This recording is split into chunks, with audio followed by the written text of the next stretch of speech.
Bonjour à tous, bienvenue en webinaire présentant les nouvelles fonctionnalités de la dernière version 7.3, sortie le 30 janvier. Vous trouvez l'horodatage dans la description pour pouvoir sauter directement aux fonctionnalités qui vous intéressent. À partir de cette version, nous avons intégré la nouvelle fonctionnalité appelée Everywhere. Pour faciliter l'optimisation de vos projets créés dans Clo, et pour pouvoir les importer dans les espaces digitales tels que le métaverse. Cette fonctionnalité est actuellement en version bêta, elle est disponible pour tous les utilisateurs qui s'inscrivent sur la page Web Connect. La préinscription est disponible sur la page Web Connect, onglet Everywhere, et est ouverte pour une durée illimitée. Veuillez noter que Everywhere est un projet pilote et que les règles d'utilisation peuvent changer. Dans cette vidéo, nous allons vous guider à travers le processus d'ajustement des vêtements, l'optimisation des maillages, le rigging, l'emballage UV et le précalcul de texture, à l'aide de cette nouvelle fonctionnalité. Cliquez sur l'icône en haut et à droite, pour accéder à Everywhere. La fenêtre Everywhere apparaîtra dans le coin de la fenêtre 2D. Ensuite, vous trouverez le nombre de polygones du vêtement et de l'avatar dans la fenêtre 3D.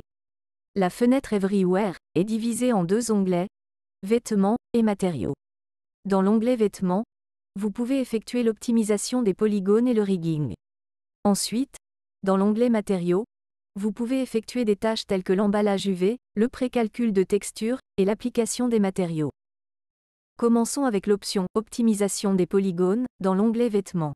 Le terme polygone fait référence au maillage qui compose le vêtement. Lorsque vous convertissez votre projet 3D pour l'utiliser sur une autre plateforme, il faut tenir compte du fait que chaque plateforme varie en termes de capacité, principalement en ce qui concerne le nombre de mailles.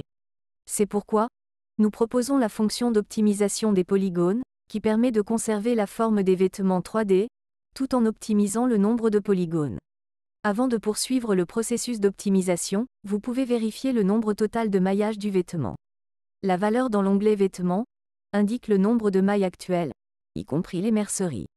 Dans la section Avatar ci-dessous, vous trouverez le nombre de polygones composant l'avatar. Vous trouverez également cette information en bas à gauche de la fenêtre 3D, vous y trouverez le nombre de polygones pour les patrons et les merceries respectivement. Pour procéder avec l'optimisation des polygones, il suffit d'insérer la valeur souhaitée dans la case vide. Ensuite, cliquez sur le bouton « Optimiser » pour avancer. Si le maillage de la mercerie ou des boutons est très dense, il est possible de procéder à une optimisation individuelle. Pour cela, sélectionnez la mercerie concernée dans le navigateur d'objets. Ensuite, dans l'éditeur de propriétés, saisissez le nombre souhaité dans le champ « Nombre » du menu « Optimisation des polygones ».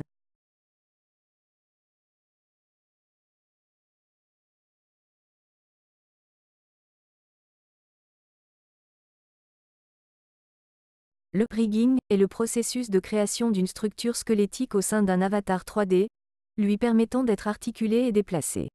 Ce processus permet de synchroniser le vêtement et l'avatar. Il s'agit de connecter les articulations du squelette d'un avatar déjà créé avec le vêtement, pour s'assurer que le vêtement bouge en même temps que l'avatar. Le rigging d'Everywhere fonctionne avec les avatars humains qui ont des articulations, et les avatars doivent être dans une pose A ou T. Une fois ces conditions remplies, le rigging est automatiquement appliqué au vêtement en fonction des informations de rigging présentes dans l'avatar. Il suffit de cliquer sur le bouton « Appliquer » pour déclencher l'action. Pour vérifier si le rigging a été correctement appliqué, nous allons importer une nouvelle pose. Comme le montre l'écran, une fois le rigging automatique terminé, le vêtement est soumis à la gravité, ce qui lui permet de bouger en même temps que l'avatar lors de changement de la pose.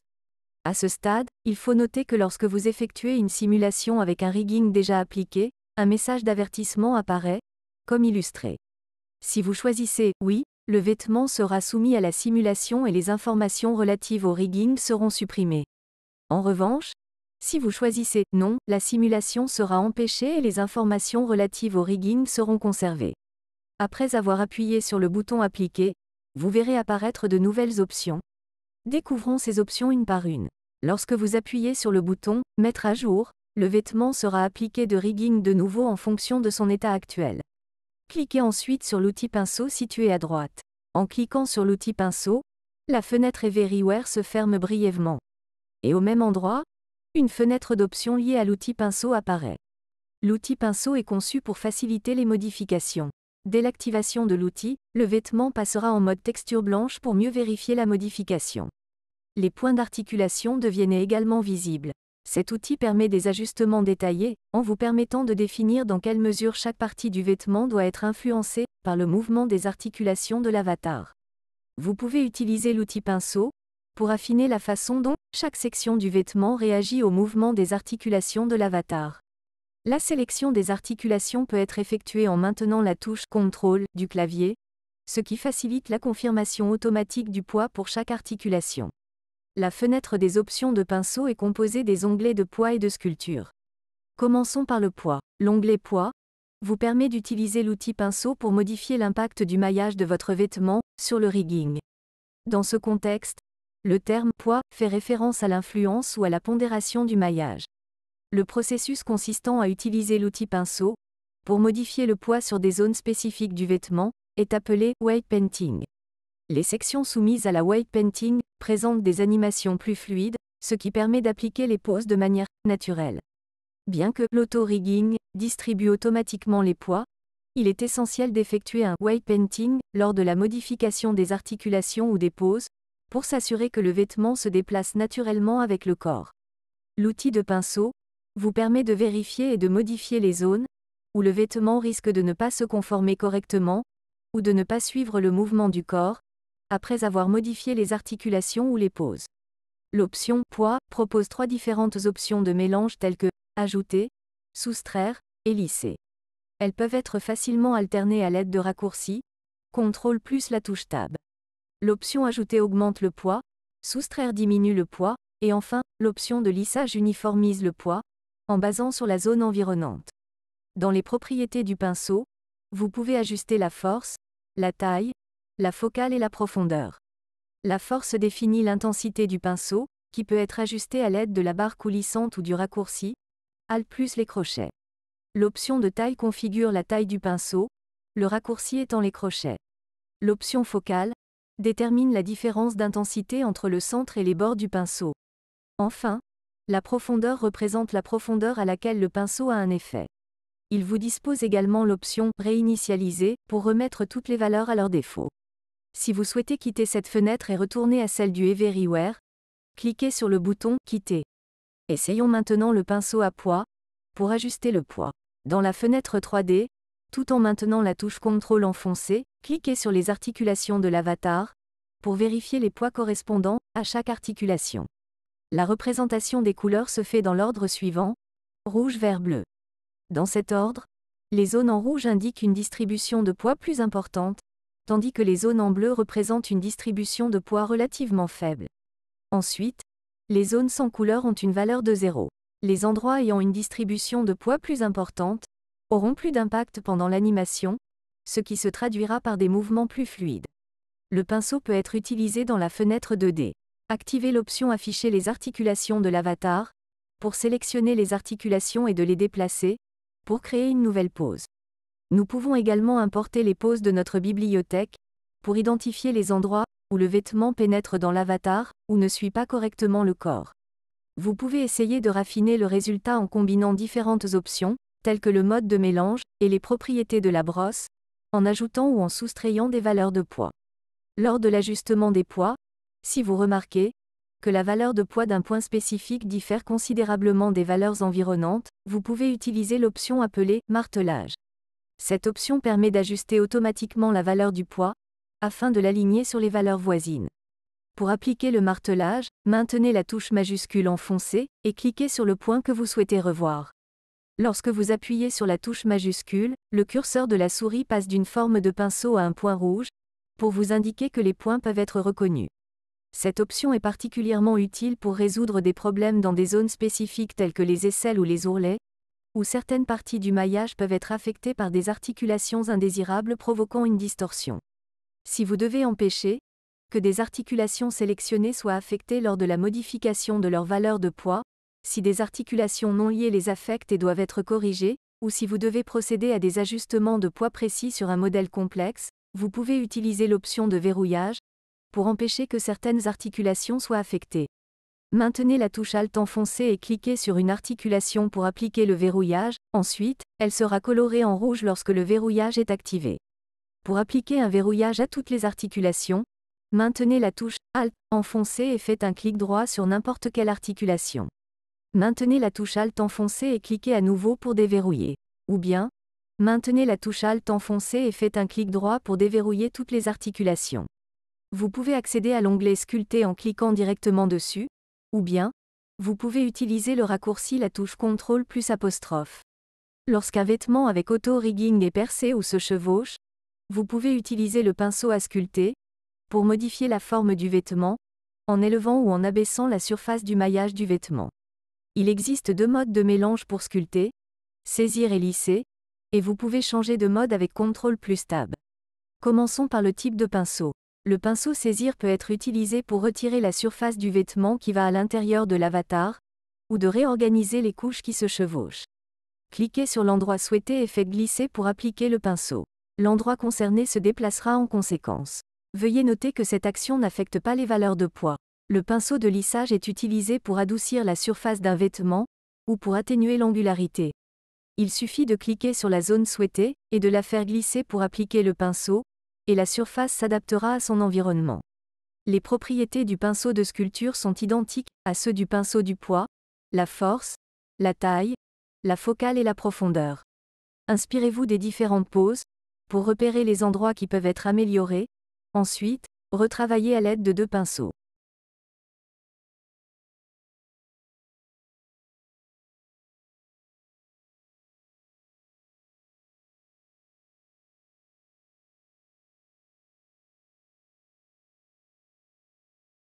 Une fois le processus de rigging est terminé, cliquez sur le bouton « Quitter » pour revenir à la fenêtre Everywhere. Passons au deuxième onglet « Matériaux ». Ensuite, vous serez basculé en mode éditeur UV. L'UV est le processus d'étalement de la surface d'un modèle 3D en une image 2D, ce qui vous permet de texturer avec précision des objets 3D. L'emballage UV étale les UV d'un objet 3D sur les coordonnées de U et V, tout en évitant les chevauchements. Par conséquent, nous obtenons une meilleure résolution, ainsi qu'une utilisation optimisée de l'espace UV. Tout d'abord, nous définissons la taille de l'image d'UV en unités pixels. Plus le nombre de pixels est élevé, meilleure la résolution sera. Par conséquent, le poids de l'image alourdira. La taille de couture désigne l'espacement entre les pièces de patron. En augmentant la valeur de ceci, vous éloignera les pièces. Si vous cliquez sur l'option « Emballer les UV », vous allez avoir l'accès aux propriétés correspondantes. Le ratio d'emballage signifie la tolérance de ratio entre la hauteur et la largeur d'une image UV. La valeur du défaut est 95, et elle peut aller entre 80 et 100. Plus la valeur se rapproche de 100, plus votre image UV se ressemblera à un carré, et cela augmentera le temps nécessaire pour le calcul.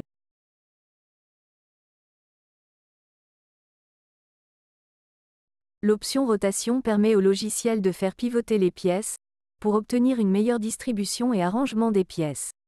Activez l'option de « Fixer le rapport d'échelle » pour maintenir la même échelle pour toutes les pièces UV en adaptant la taille finale de l'UV emballé. La zone UV de 0 à 1 placera les UV sélectionnés dans le carreau de 0,0. L'option « Carreau sélectionné » vous permet de spécifier la zone dans laquelle vous souhaitez étaler les UV. En appuyant sur le bouton « Réinitialiser », vous réinitialiserez toutes les valeurs des options. Cliquez sur le bouton « Appliquer » pour démarrer l'emballage UV avec le réglage de votre choix. Si vous souhaitez utiliser plusieurs carreaux de UV pour chaque vêtement, ou pour des buts différents, vous pouvez sélectionner les pièces de patron souhaitées dans l'éditeur UV, et cliquer sur Appliquer pour les emballer individuellement.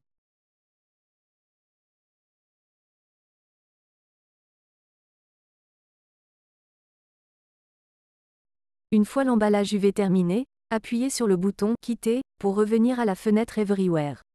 Le pré-calcul de texture vous permet de créer des cartes représentant les détails d'un objet high poly sur un objet 3D, dont le maillage a été optimisé à l'aide de l'optimisation des polygones. L'avantage de ceci est de travailler avec des fichiers de petit poids, tout en gardant la qualité équivalente des modèles high poly. Le pré-calcul de texture vous générera la carte normale, ainsi que la carte d'occlusion ambiante, sans avoir besoin d'un modèle high poly créé séparément. La carte normale est une carte de texture, qui vous permet d'obtenir les détails de surface d'un modèle à polygones élevés, sur un modèle à polygones faibles, sans augmenter le nombre de polygones. La carte d'occlusion ambiante est une texture en niveau de gris, qui poursuit l'arrivée de lumière sur le modèle 3D, pour mettre en évidence les zones d'ombre, pour ensuite rajouter du relief à vos projets 3D.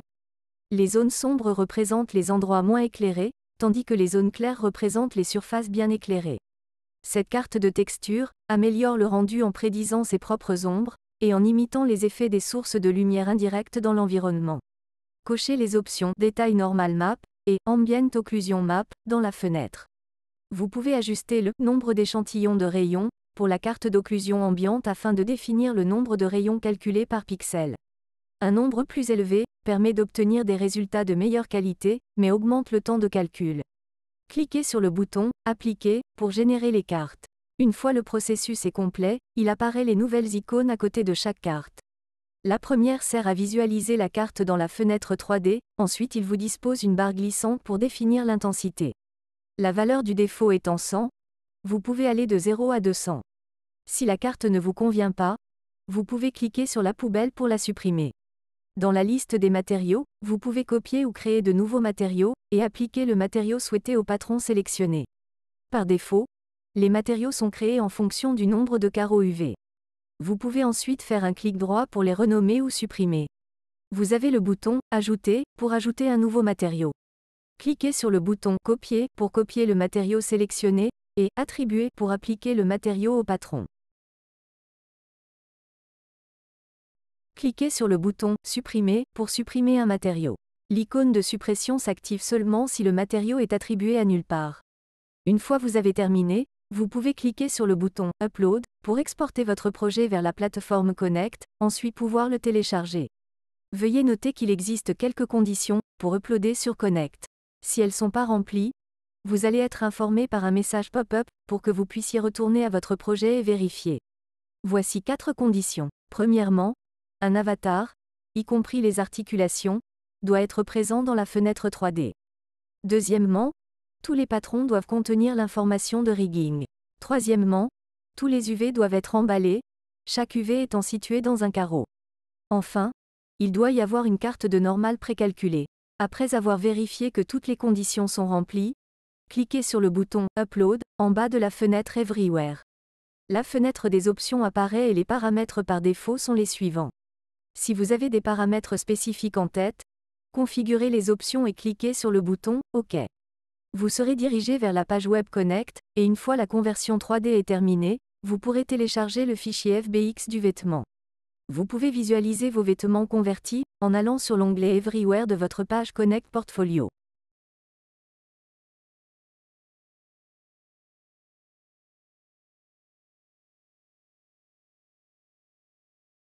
Vous pouvez également télécharger les fichiers ZPRJ et FBX à partir du menu de l'article. Lorsque vous avez terminé, fermez la fenêtre Everywhere. Si vous avez besoin d'effectuer une sauvegarde intermédiaire pendant que vous travaillez, vous pouvez sauvegarder en tant que fichier de projet. Vous pouvez le faire en allant dans Fichier, Enregistrer sous Enregistrer en tant que fichier de projet, et toutes les informations que vous avez appliquées dans la fenêtre Everywhere seront enregistrées en tant que fichier ZPRJ. L'optimisation des fichiers de vêtements pour les plateformes externes peut en effet prendre beaucoup de temps. Profitez de cette nouvelle fonctionnalité Everywhere pour amener vos projets plus loin. Si vous avez des questions, n'hésitez pas à nous contacter. À partir de cette version, il est devenu plus facile de confirmer le sens des paramètres des segments liés. Jetons un œil à ce fichier en exemple. Après avoir sélectionné l'outil d'édition de points et lignes dans la fenêtre de patron 2D, maintenez la touche majuscule enfoncée et sélectionnez les lignes que vous souhaitez relier. Une fois les lignes sélectionnées, cliquez avec le bouton droit de la souris et choisissez l'option « Lier les lignes » dans le menu. Vous pouvez alors voir la direction du lien sur les lignes sélectionnées avec des flèches indiquant la direction. Sélectionnez ensuite les lignes à relier en maintenant la touche majuscule enfoncée.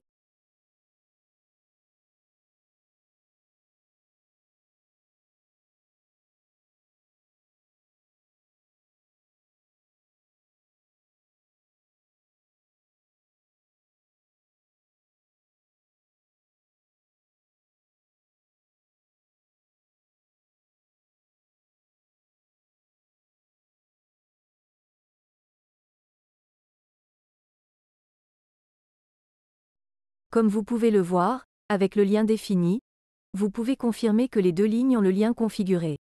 Les flèches sur les lignes indiquent la direction dans laquelle les segments liés seront modifiés.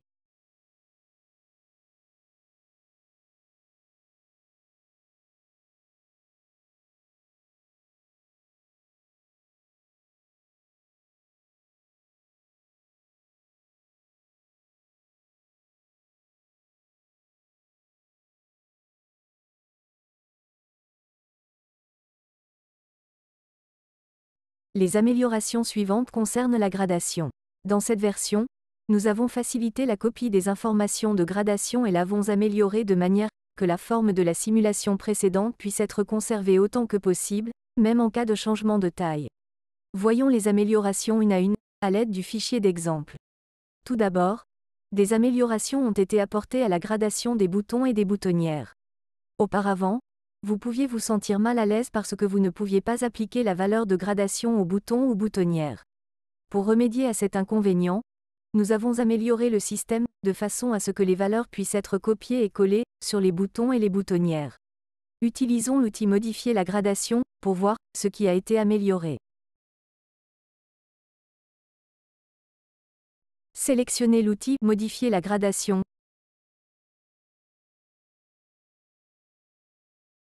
Cliquez avec le bouton droit de la souris sur le bouton, et sélectionnez Copier.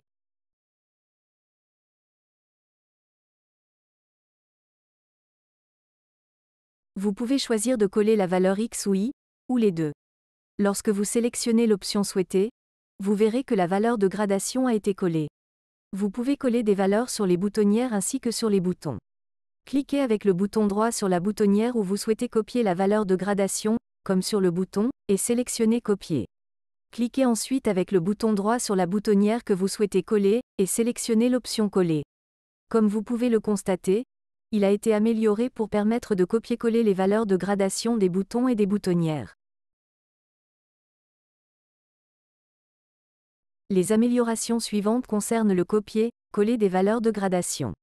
Auparavant, le fait de copier et de coller la valeur de gradation d'un certain axe, tel que X ou Y, entraînait des inconvénients, car les valeurs qui ne devaient pas être prises pour être copiées ne pouvaient être exclues.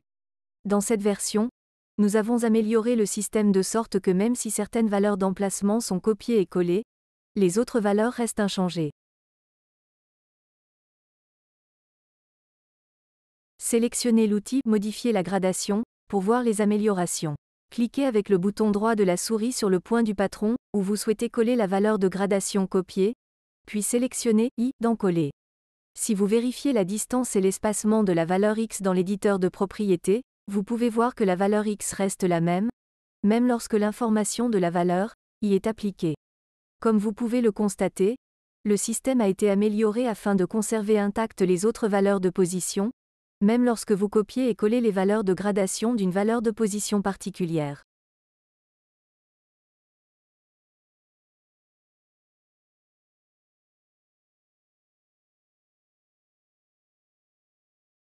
Auparavant, vous pouviez copier et coller les valeurs de gradation point par point. Toutefois, à partir de cette version, nous l'avons amélioré pour que vous puissiez copier et coller les valeurs de gradation ligne par ligne, afin de pouvoir modifier la gradation plus facilement. Sélectionnez l'outil Modifier la gradation pour vérifier les améliorations. Cliquez avec le bouton droit de la souris sur la ligne du patron dans laquelle vous souhaitez copier la valeur de gradation, et sélectionnez Copier. Faites un clic droit sur la même ligne du patron sur laquelle vous souhaitez coller les valeurs copiées, et sélectionnez X, Y dans Coller. Si vous copiez-collez d'autres lignes en plus de ces lignes, vous pouvez voir que la valeur de gradation s'applique bien. Comme vous pouvez le constater, la possibilité de copier-coller les valeurs de gradation par ligne a été améliorée.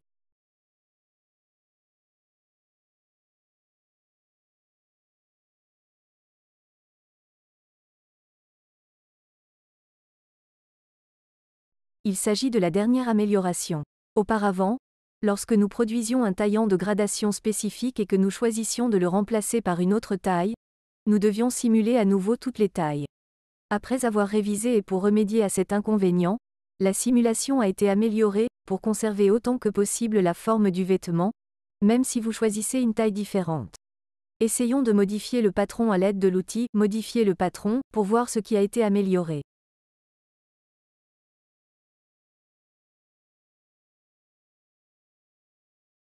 Modifions maintenant la taille dans l'onglet Gradation. Vous pouvez constater que la forme du vêtement est maintenue, même si vous changez la taille M de la taille précédemment appliquée à S ou L. Comme vous pouvez le constater, la fonctionnalité a été améliorée, de sorte qu'il n'est pas nécessaire de simuler à nouveau, même si vous changez la taille de la gradation. Utilisez des outils de gradation plus performants pour travailler efficacement. Les améliorations suivantes concernent le clonage de couches. Auparavant, lorsque le clonage de couches en dessous ou au-dessus était effectué, la ligne de couture créée sur le contour du patron était une ligne de couture continue, de sorte que lorsque vous souhaitiez définir la ligne de couture par segment ou par zone, vous deviez supprimer la ligne de couture et la modifier ensuite. Toutefois, à partir de cette version, les lignes de couture sont divisées en segments distincts et séparés. Auparavant, si vous faisiez un clic droit sur un patron et que vous cliquiez sur Cloner la couche en dessous ou au-dessus, le patron était créé en le dupliquant avec une ligne de couture continue. Toutefois, dans cette version, si vous sélectionnez Cloner la couche en dessous ou au-dessus, et que vous regardez la ligne de couture, vous verrez qu'il y a des lignes de couture séparées pour chaque segment. Ainsi, comme la ligne de couture est automatiquement définie par segment, il devient plus facile de contrôler la ligne de couture pour chaque segment, ce qui permet de travailler plus efficacement. Par exemple, dans le cas des emmanchures, pour supprimer une ligne de couture d'un patron de doublure, il fallait supprimer toute la ligne de couture puis coudre une à une en excluant l'emmanchure. Aujourd'hui, il suffit de supprimer uniquement la partie de l'emmanchure. Ainsi, comme la ligne de couture est automatiquement faite par segment, il devient plus facile de contrôler la ligne de couture pour chaque segment, ce qui permet de travailler plus efficacement. Les améliorations liées au rétrécissement. À partir de cette version, dans le cas de patrons dont le rétrécissement a été appliqué dans la fenêtre de 2D, vous pouvez désormais vérifier dans quelle mesure la taille du patron a été effectivement réduite, en vérifiant la différence entre la taille du patron original et la taille du patron réduit. Sélectionnons tous les patrons du pantalon dans la fenêtre de patron 2D, puis appliquons 95% sur la trame pour le rétrécissement et simulons-la.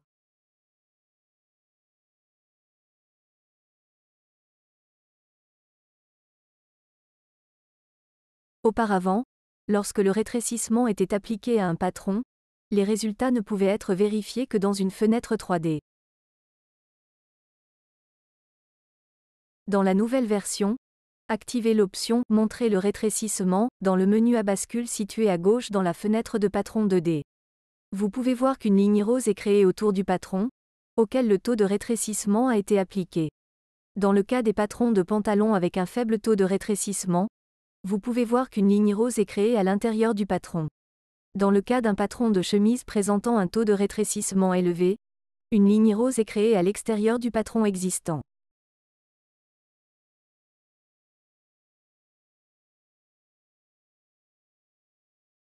Vous pouvez désormais arranger et styliser deux patrons de la même manière facilement.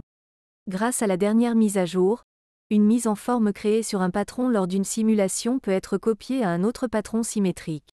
Sélectionnez le patron dont vous souhaitez copier la forme simulée parmi les patrons qui sont symétriques. Lorsque le patron est sélectionné, cliquez sur le menu « Arrangement symétrique » sur le côté droit. Vous pouvez conserver les lignes de couture existantes. La forme simulée est seulement appliquée au patron symétrique.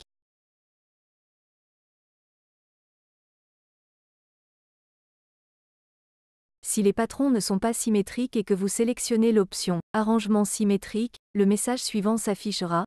L'arrangement symétrique ne peut être appliqué qu'aux patrons symétriques.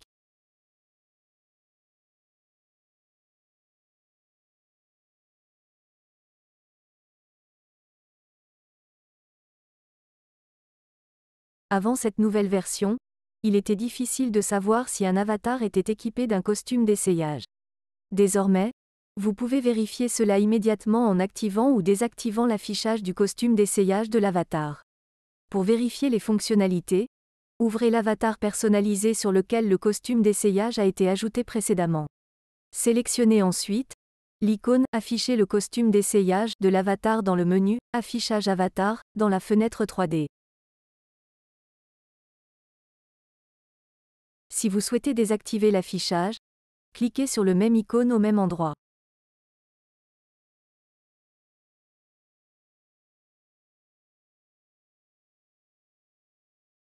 Examinons de plus près comment optimiser les merceries, comme ce que nous avons expliqué précédemment dans la partie consacrée à Everywhere. Si jamais vous avez eu besoin d'optimiser la taille de vos merceries iPoly, à cause du poids de vos fichiers, vous allez apprécier la présence du menu Optimisation de polygone. Il se trouve dans les propriétés des boutons, des merceries, des tirettes et des curseurs de fermeture éclair, afin de les sauvegarder et les utiliser plus facilement. Pour voir le changement de polygone, nous allons changer l'affichage de la surface de texture en maillage dans le menu de la fenêtre 3D. L'option d'optimisation des polygones se trouve en bas de l'éditeur de propriétés, lorsque vous cliquez sur les éléments de boutons, mercerie, ou fermeture éclair dans le navigateur d'objets. Il y a deux façons d'optimiser les polygones en utilisant cette fonctionnalité. Si vous regardez le menu déroulant à droite de l'optimisation des polygones, vous verrez qu'il y a deux types de polygones.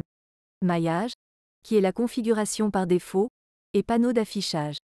Le type maille permet d'optimiser un objet en réduisant le nombre de mailles, et le type panneau d'affichage peut être optimisé en représentant graphiquement l'objet sous la forme d'une image plate. Nous allons donc l'optimiser en sélectionnant le type maille, ce qui fait apparaître une section nombre dans laquelle nous pouvons saisir le nombre de mailles. Le nombre de polygones indiqué actuellement représente le nombre de polygones que possède cet objet. Pour l'optimisation des polygones, changeons le nombre à 5000. Comme vous pouvez le voir, l'objet a beaucoup moins de mailles. Si vous réduisez trop le nombre de polygones, de 800 à 200, vous obtiendrez un résultat très déformé et de qualité médiocre.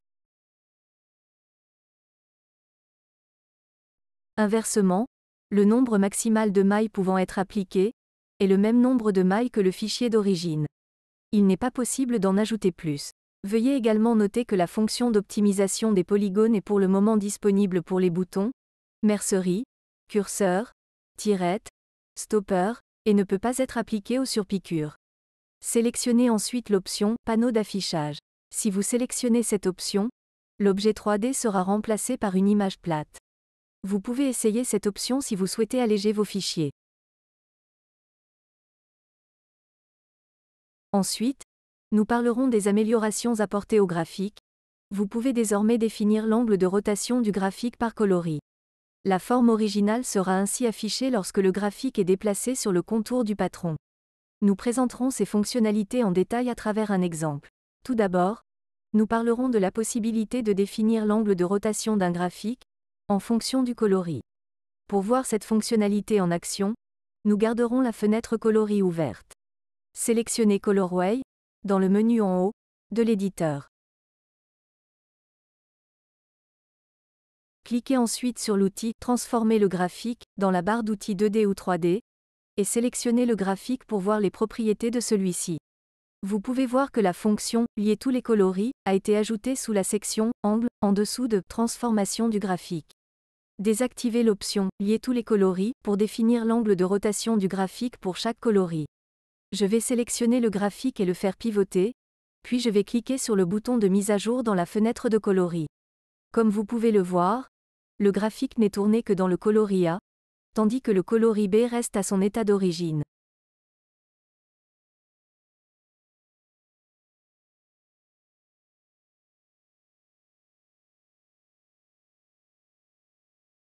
Ensuite, nous aborderons la possibilité de voir la source du graphique, en dehors du patron. Auparavant, lorsqu'un graphique était appliqué à un patron 2D, le graphique était défini pour être visible uniquement dans la zone du patron 2D, et la zone en dehors du patron n'était pas visible lors du positionnement du graphique. Il était donc peu pratique de déplacer le graphique pour le visualiser.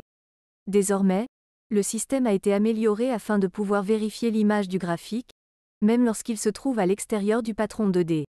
Revenons à la fenêtre 2D, et déplaçons le graphique pour qu'il croise le contour du patron. Vous pouvez alors constater que le graphique est affiché en gris clair, non seulement à l'intérieur du patron 2D, mais aussi à l'extérieur. Toutefois, cette fonctionnalité n'est visible que lorsqu'un graphique est sélectionné dans la fenêtre 2D, ou dans la fenêtre 3D avec l'outil « Transformer le graphique », sinon, celui-ci ne sera pas visible à l'extérieur du patron. Dans cette version, Une mise à jour a été effectuée, afin de rendre possible la suppression des styles inutilisés, qui ne sont pas attribués dans la fenêtre de la bibliothèque. Cette option peut être utilisée sur tous les éléments du navigateur d'objets. Vérifions-la, dans l'onglet Boutons, du navigateur d'objets.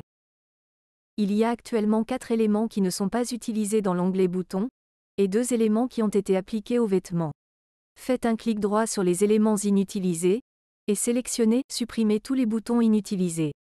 Les éléments inutilisés seront ensuite supprimés par lot, ce qui vous permettra de gérer efficacement votre bibliothèque.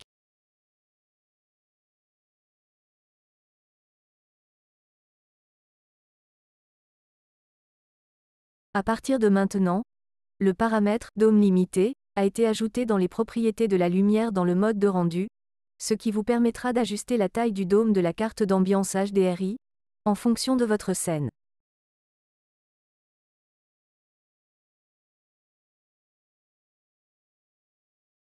Comme vous pouvez le voir, une option « Dôme limité » a été ajoutée dans l'éditeur de propriétés. Cette option donne à l'arrière-plan un effet de parallaxe, lorsque l'on déplace la caméra, ce qui peut être utile pour projeter des textures de lumière sur le sol.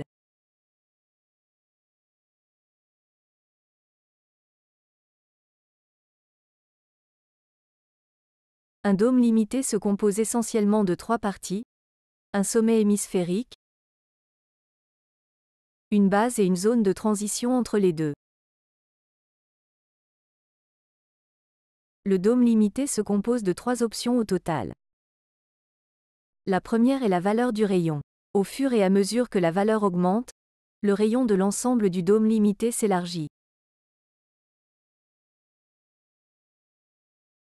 La valeur minimale est de 1 mètre, et lorsqu'elle est réglée sur cette valeur, le rayon de la lumière devient plus étroit, si bien qu'aucune lumière n'apparaît sur l'avatar et la partie supérieure du vêtement.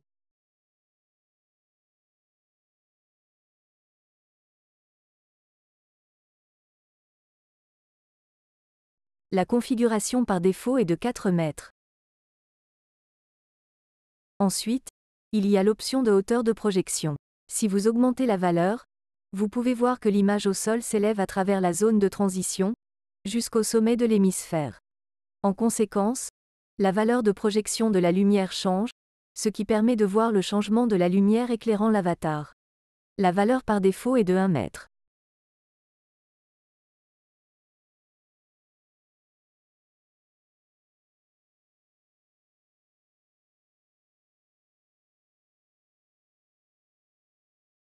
Enfin, il existe une option de fusion du sol.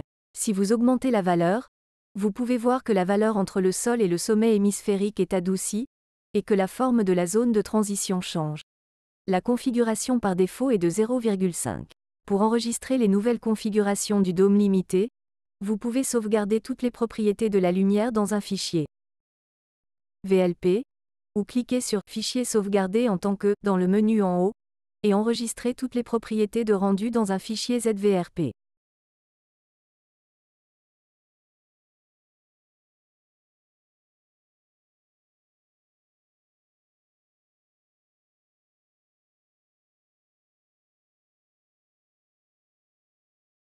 Auparavant, lors d'un rendu complexe de fourrure d'enclos, il était possible que la couleur du tissu apparaisse plus foncée que celle du tissu actuel. Si la couleur de la fourrure est très vive, ce phénomène peut causer des difficultés dans le processus de travail, car le résultat n'est pas conforme au résultat voulu. À partir de maintenant, une option a été ajoutée pour rendre la couleur du tissu identique à celle du tissu original, lors du rendu de fourrure de couleur chatoyante. Voyons cela de plus près à travers un exemple. Tout d'abord, pour effectuer le rendu du matériau de fourrure, cliquez sur l'onglet Tissu dans le navigateur d'objets, puis changez le matériau en fourrure dans l'éditeur de propriétés du tissu. Pour voir un changement plus évident, changeons la couleur de la fourrure dans les propriétés en bas du menu.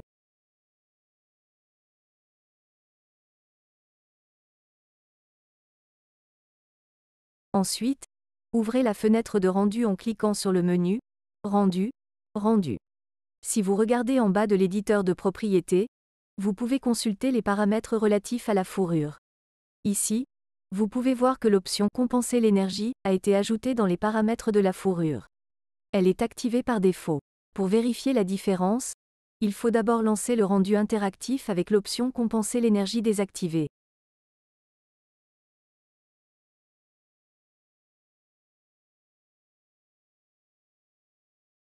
On peut donc voir la fourrure dans la fenêtre de rendu. La fourrure apparaît plus foncée que la couleur affichée dans la fenêtre 3D. Nous allons maintenant arrêter le rendu interactif, puis activer l'option Compenser l'énergie. Il se peut que cela prenne un certain temps, pour que l'option soit reflétée après avoir été activée. Si vous appliquez cette option, vous pouvez voir que la fourrure est exprimée avec beaucoup plus d'éclat, elle est plus proche de la couleur du tissu réel que lorsque l'option est désactivée.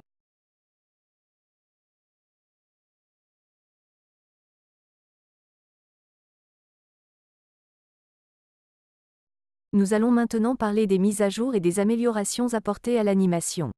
Éditer des images d'animation et exporter les options sont devenus plus pratiques. Voyons cela ensemble. Voici la première mise à jour. Il est plus facile d'ajuster le nombre d'images dans une animation, ce qui permet de travailler plus efficacement. Lorsque vous passez la souris sur l'extrémité de la barre de défilement en bas, elle sera surlignée en bleu. Faites glisser et régler le nombre d'images que vous souhaitez afficher dans la séquence de montage. Vous pouvez facilement modifier l'image clé, en zoomant uniquement sur celle que vous souhaitez dans le montage.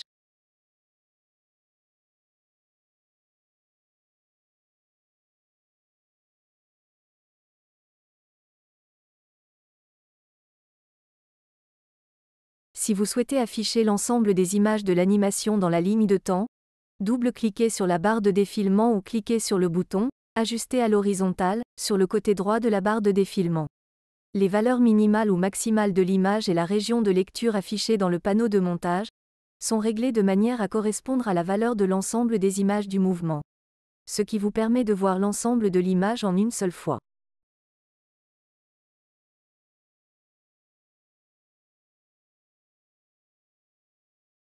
La deuxième mise à jour est la suivante. Lorsque vous exportez un vêtement avec une animation en tant que fichier Alembic, vous ne pouvez exporter qu'une seule image avec l'option « Image actuelle ». Tout d'abord, positionnez la tête de lecture sur l'image souhaitée dans la séquence de montage que vous voulez extraire, ou saisissez directement la valeur dans le champ « Image actuelle ». Ensuite, sélectionnez Fichier, Exporter, Alembic, Ogawa, dans le menu supérieur.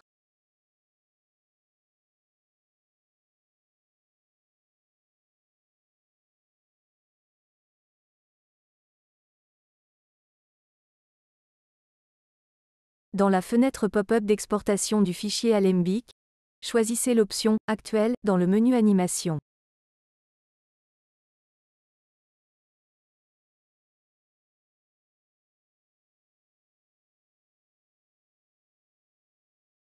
Une seule image sera exportée, supprimant ainsi toutes les données de l'animation. Merci pour votre attention. Si vous avez des questions, n'hésitez pas à les poser en commentaire. Au revoir.